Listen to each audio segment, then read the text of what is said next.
exciting when Luis has a speech that I will get into later that means a lot to me. His is speech number 10, Competent Communicator, the final one, and it's an inspirational speech.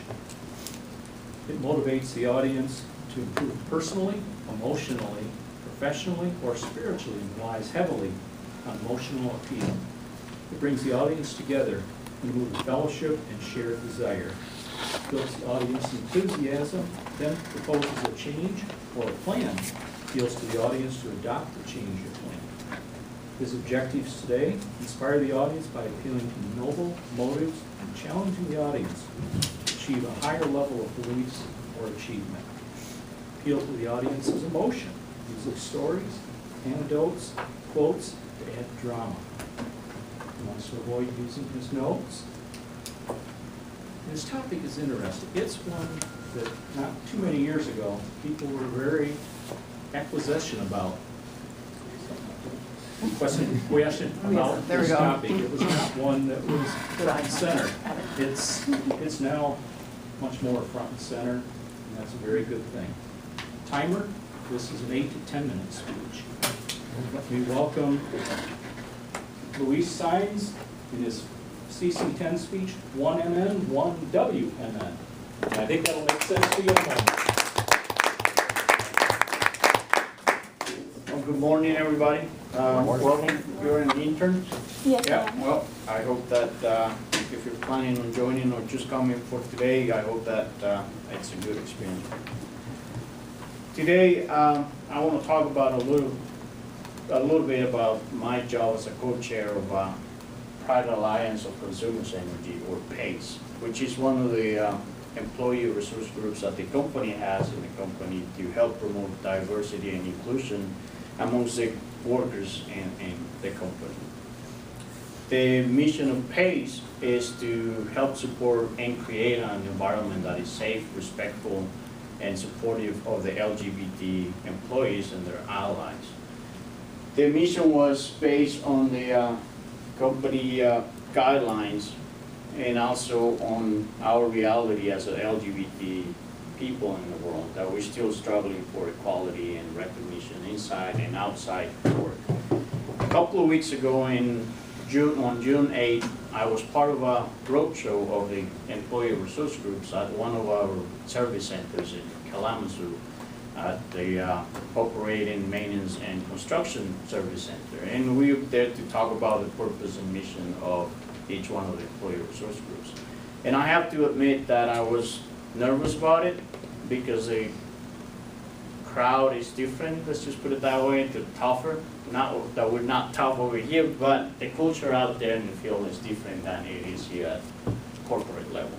So I was nervous about it, and before the event started, I had one of the employees that he wanted to pull me to the side, and he's actually a member of PACE. He wanted me to have his license plate, which reads "one man, one woman."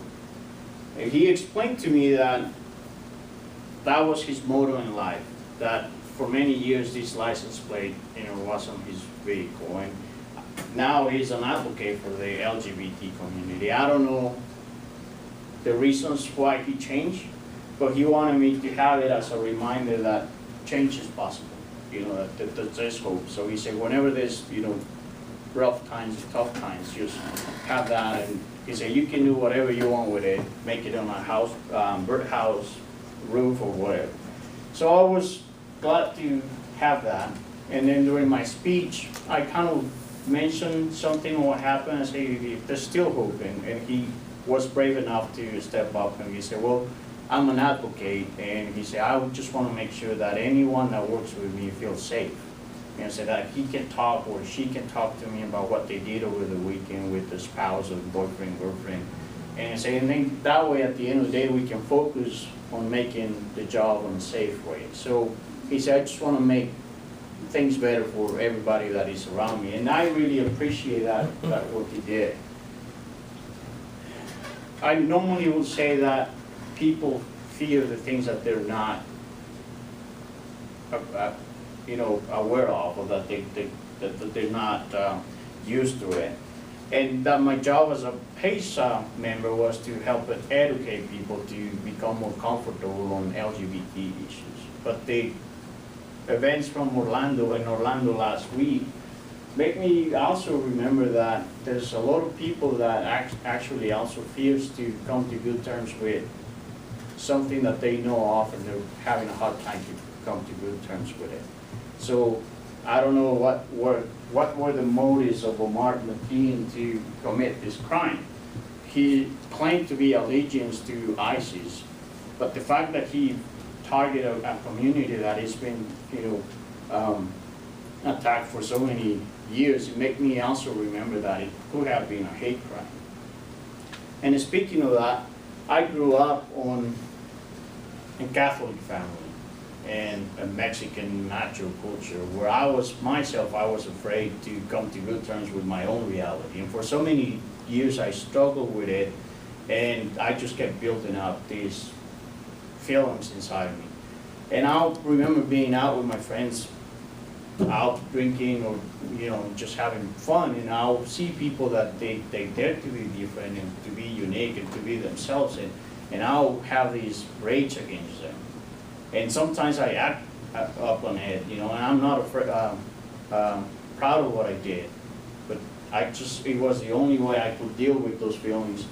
And there was one thing that made me act on it and make a change. It was until one of my college professors got killed because he just happened to pick up the wrong guy at a bar.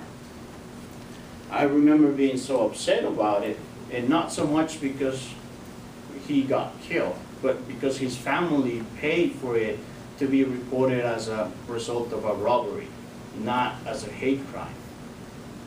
And I remember that I sent an email to every single one of my contacts, and I asked them that if that had been my case, to not lie on my behalf, that I already done my share of lying.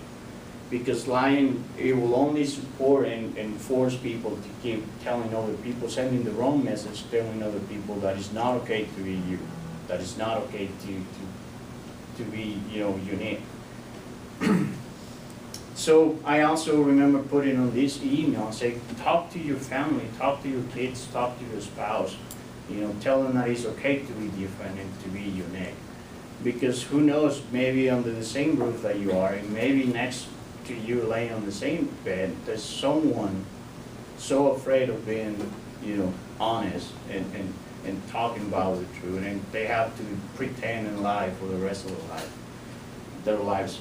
As a member of PACE also, I came aware of an employee that he worked at Consumers, and through his whole life, work life at Consumers, he pretended to be someone that he wasn't.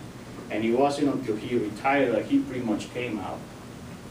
His co-workers will normally try to guess or figure out who he was going on vacations with or who his spouse was, and they even created this fictitious spouse and named her. Saying, oh, he's going to Florida with his girlfriend or his wife and down there. And whenever they asked him to, like, what do you do, or to show pictures, there was only pictures of him by himself, or the ocean or the mountains, but there was never another person on the pictures. There was never pictures of his spouse or lover on his desk. And just to think about it, how sad for someone that spends most of his life working, and this is where we spend most of our time during the day, to not be able to be yourself, to not be able to have a picture of your spouse, or to talk about what you did over the weekend. I don't have a picture of my spouse on my desk. I still don't feel that it's safe for me. The culture is not there, just like Bob said. I'm working on it, and that's the reason that I'm so animated about it and talking about trying to educate people. I'm asking you today to be more tolerant with those around you, to try to understand that those people are struggling to come to good terms. They're trying to be unique, and if by being unique makes them different, that's okay, because we all are different at some point, one way or another way we're different. Who knows, as I say, maybe down the line, you have a relative, a friend, a co-worker, a neighbor that it's an LGBT, is a member of the LGBT LGBT community. So by you talking to them, that's saying it's okay, talking to your kids that it's okay to be different, you're helping avoid more hate crimes. You know, today, I'm not asking you to be poison. I'm asking you to be more active about it.